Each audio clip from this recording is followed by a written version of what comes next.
This man had just bought a new house and was eager to make it his own. It was old and needed some work, but that didn't scare him. But what did raise alarms was what he found in his attic. At first, he thought they were just balls of insulation. But then an expert told the homeowner this, making him want to move out as soon as possible. But before we start, smash the like button and make sure to subscribe if you haven't, and hit that notification bell so that you won't miss any new stories. Ben didn't mind that the house needed some work.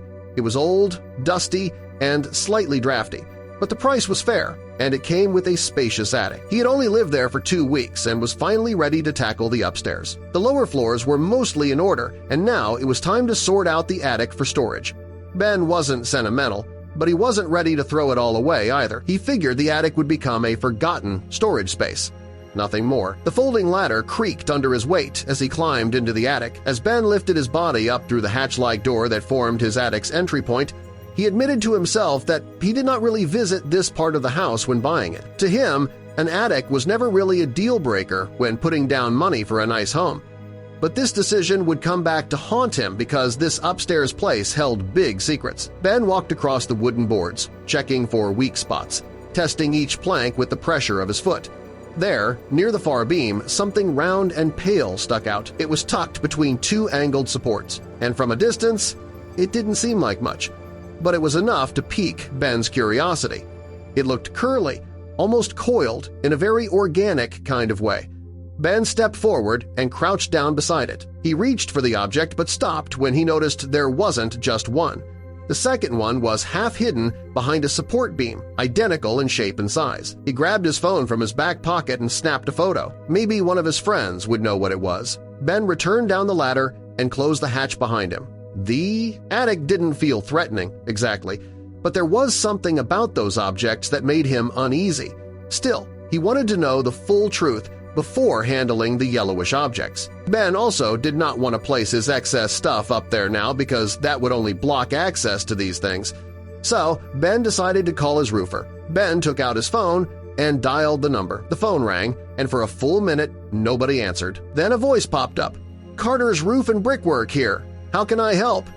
Ben looked at the furry balls before him and replied, "Marco, it's me, Ben. I know we planned for you to come by next week, but I have an issue that requires your attention now. Could you come over?" Ben asked politely. Marco sounded frustrated and stated that he was very busy, so coming by so unannounced was difficult for him. But when Ben sent him a picture of these strange balls, the roofer suddenly became very quiet. "Marco, are you still there?" Ben asked after a long period of silence. "I'll be there in 10, Marco suddenly said. Marco arrived exactly 9 minutes later, his dusty red van pulling into the driveway faster than usual. Ben met him at the door, but the roofer didn't waste time with pleasantries. "Let's see it," he said, stepping inside. He still hadn't commented on the photo Ben had sent him. Something about the silence made Ben uneasy, but he led Marco upstairs toward the attic anyway. The roofer didn't say much as Ben unfolded the ladder and climbed up first. Marco followed close behind, stepping into the attic with a practiced eye. He didn't step any closer. "Are there more?" he asked. Ben shook his head. "Not that I've seen." Marco crouched beside the closest ball but didn't touch it. He studied it closely, squinting. Then he leaned back and exhaled through his nose. "I've worked on a lot of old houses," he said. "Seen nests, rot, mold, you name it, but I've never seen anything that looks like this." He pulled a flashlight from his belt and shone it directly into the cluster of curls. Marco reached into his coat and pulled on a pair of thin gloves. "Not what I think? I figured it was insulation material, even if it was the strangest one I've ever seen. If it's not that, then what is it?" Marco shook his head and said it was better to show than tell. After securing his gloves around his hands, he finally dared to touch one of the mysterious balls. Marco gently lifted one of them off the ground. The roofer rested the fluffy ball on his palms and held it between them. "Put on gloves, too. I don't want you touching this," Marco pressed. The gloves were on, and Marco now transferred the strange thing onto Ben's hands. It was light, much lighter than expected, and felt slightly spongy. As Ben turned it in his hands to look at the ball from a different angle, something suddenly broke loose. Something small and dark that was first buried deep within the fibrous structure now tumbled onto the attic floor. It looked like a bead at first, but when it rolled to a stop, Ben could swear it pulsed slightly. Marco saw it too. Neither man spoke for a long moment. The The quiet in the attic felt heavier now, like the air had thickened. "That's not insulation," Marco finally said, "and it's not plant material either. Someone placed them here." He put the ball down carefully and stood up. "I've got a guy," he said, "someone who has dealt with these objects before. If anyone can identify this, it's him." Marco then asked a question that would become very significant later. "How much did you buy this property for?" Ben was taken aback a bit by this personal question. Why did his roofer want to know the price he paid for the house? But given that Marco showed every intention of helping, he chose to share this number. "I only paid $200,000 for this house, a steal." And that number seemed to strike some sort of recollection within Marco's mind, because, after hearing the amount, he let out a deep sigh. "So they've got you too. I can't say much more because this situation is delicate, but know that for your own safety, you should not stay inside this house tonight. I promise we will fix this, and I will tell you everything tomorrow." Ben agreed immediately. He didn't need more convincing. Marco took a photo of the object with his work phone and then stepped down the attic ladder. "Don't move them," he warned, "and don't try to open them." Ben nodded, though he wasn't. Sure, he'd even be able to sleep knowing those things were present in his attic. Marco promised to come back by morning with help. That night, Ben couldn't settle. He was allowed to stay at his neighbor's house for the time being, although it took some convincing. The window of their guest room overlooked his attic, and that view messed with Ben's mind. He couldn't stop staring, knowing what lay behind that attic window. Even when Ben got into bed, he woke up numerous times to revisit the view. He kept thinking about the way the black bead rolled out of the ball how. It looked like it vibrated and moved on its own. Ben took out the photo again, the one he sent to the expert. He zoomed in and then noticed a thin cloud of mist hovering around the fluffy object. It wasn't something he had noticed before, but it would prove to be very important. In the early morning, Marco called back. "My friend's name is Jordan. He's worked pest control, mold inspection, and even helped some science teams upstate with structural biocontamination cases. He'll come by around noon. Just keep that attic closed till then." Ben agreed. He spent the next few hours nervously pacing around the garden, checking his house from the outside. Pieces of this puzzle were just getting more and more complex. Ben tried to put things in order and remember what he knew at this point. 1. According to the expert, people placed the fluffy balls there, but Marco wouldn't say who. 2. They were dangerous to touch, and black beads fell out that moved and vibrated on their own. And 3.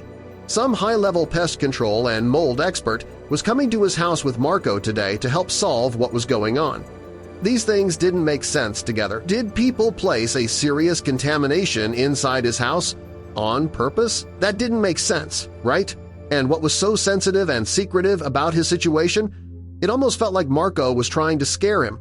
At exactly 12, a dark blue pickup pulled into the driveway. A tall man in his 40s stepped out, wearing heavy boots and a canvas jacket. He carried no equipment, just a small metal case. The other side of the car also opened up, and from it, Marco emerged, as promised. Ben introduced himself and led the men inside without much talking. Ben introduced himself and led the expert inside. "Marco gave me little details, so I can't really explain what is up there," Ben said as he bobbed behind the two experts, trying to keep up. But Jordan stated that Marco had already filled him in and that he knew exactly what to expect. "Here, put on gloves. We don't want to touch anything." Jordan climbed the ladder confidently and moved straight to the two objects. He didn't flinch or hesitate like Marco had. Instead, he knelt beside one and removed a small flashlight from his coat. He examined them quietly, then opened his metal case and removed what looked like flexible tweezers. Ben stayed on the ladder's top step, watching from a short distance away. The tweezers pierced the fluffy surface. It didn't break apart or crumble like old insulation. Instead, the outer layer stretched slightly, making at least 20 or more of those black beads fall out. They scattered across the attic floor. Some even fell down the open hatch that Ben stood in. This time, Ben saw it clearly. These black beads were creating that strange mist. They rolled in every direction, moving further than expected. Some made unnatural turns that defied gravity or logic. It was as if they were self-propelled or remotely controlled. Jordan suddenly turned to Ben, asking if the mist or beads touched him. Luckily, Ben could confirm they hadn't.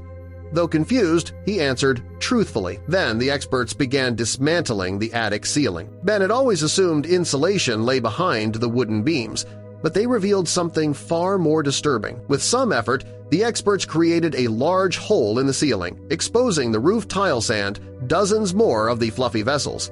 These were not random. They were deliberately installed to carry the black beads and their strange mist, slowly releasing it into the attic and, eventually, the entire house. Marco turned to Ben, explaining that they suspected the real estate company who sold him the house was responsible. To support his claim, Marco removed another beamant. A swarm of mice and rats poured out. Ben nearly fell from the ladder in shock. Even the two experts stepped back. The rodents frantically pursued the scattered beads, gnawing at them and the wooden floor soaked in mist. The situation escalated quickly. The mist triggered uncontrollable behavior in the pests. They chewed through flooring with such intensity that the structure was beginning to fail. Ben panicked, ready to abandon the house. But Marco stopped him.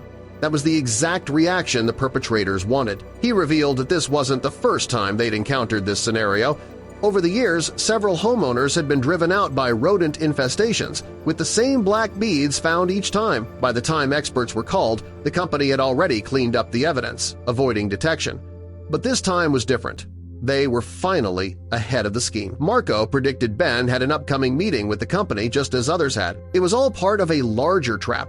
The houses were marketed as dream homes, but secretly loaded with these devices. At night, the beads activated, distributing rodent-attracting mist throughout the house, then returning to their vessels like robotic cleaners. The infestation would then drive the owners to desperation. The company would return, posing as a helpful buyer, offering only half the house's value. Feeling helpless, owners would accept the deal. The company would clean up and repeat the cycle. Ben was furious. He had been tricked and nearly ruined, but now he had allies and evidence. Marco and Jordan had finally captured the operation in progress. They documented everything and contacted the authorities, who had been tracking the company but lacked proof until now.